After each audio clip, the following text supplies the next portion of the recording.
परमात्मा के कितने अद्भुत अतिशय है। कहते कि समसरण में भगवान बैठे हो ना तो उनकी पलकें नहीं झपकती है, परमात्मा की छाया यानी परछाई नहीं गिरती है।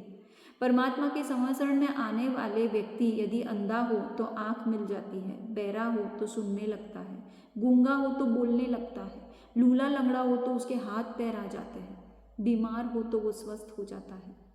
सोचिए कितनी अद्भुत चमत्कार है परमात्मा के समसरण में जाते ही। और कहते हैं कि उनके जो अतिशय है, उनके जो अष्ट प्रतिहार्य है ना, इतने अद्भुत होते हैं। परमात्मा सोने के सिंहासन पर बैठे हैं और स्वर्ग के जो देवराज इंद्र है वो उनके चंवर ढुल रहे होते हैं।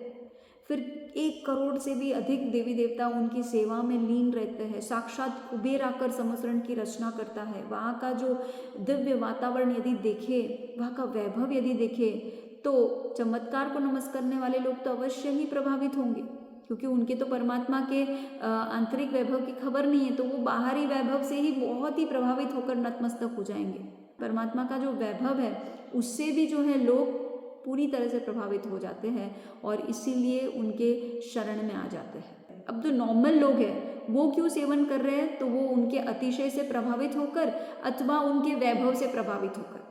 पर गणधर क्यों प्रभु की सेवा करे या स्वर्ग का इंद्र प्रभु की सेवा क्यों करे? विचार करिए।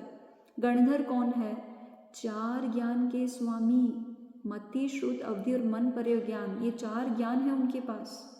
उनके जितनी बुद्धि तो संसार में किसी के पास नहीं है। कहते कि छद्मस्त जीवों में सर्वश्रेष्ठ जीव जो है गणधर भगवंत है। और इतने बुद्धिमान व्यक्ति परमात्मा की भला क्यों पूजा कर रहा होगा? क्या उसको अपेक्षा होगी परमात्मा की पूजा से? ये प्रश्न है।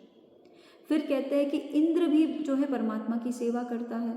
अरे स्वर्ग के अंदर इंद्र की जो ठाट बाट और सुख सुविधा यदि देखें ना तो हम प्रश्न चिन्ह हो जाए हमें सहज ही कि स्वर्ग के ऐसे अद्भुत सुख को छोड़कर भला परमात्मा की चरण सेवा ये इंद्र क्यों कर रहा है? क्या चाहिए उसको? क्या कमी है उसको जो ये यहाँ चला आया है? हम भी भगवान के पास जाते तो कोई ना कोई अपेक्षा लेकर ही जाते हैं, तो भला इंद्र को क्या अपेक्षा होगी? क्या कमी है? क्या नहीं है उसके पास? ये प्रश्न होगा हमें। तो गणधर और इंद्र आदि उत्तम जीव सेवन करते हैं, यानी किस लिए कर रहे? अपने हित के अर्थ में। वे भी अपना हित चाहते हैं। इंद्र हो या गणधर हो, वे भी क्या बनना चाहते हैं? वे भी प्रभु की भांति पूर्ण वीतरागी होना चाहते हैं। वे स्वयं परमात्मा बनना चाहते हैं और इसीलिए वे भी परमात्मा की चरण सेवा में आकर बैठ गए हैं और सेवा कर रहे हैं। तो अपने हित के अर्थ में जो है गणधर इंद्र आदि उत्तम जीव प्रभु की सेवा करते हैं।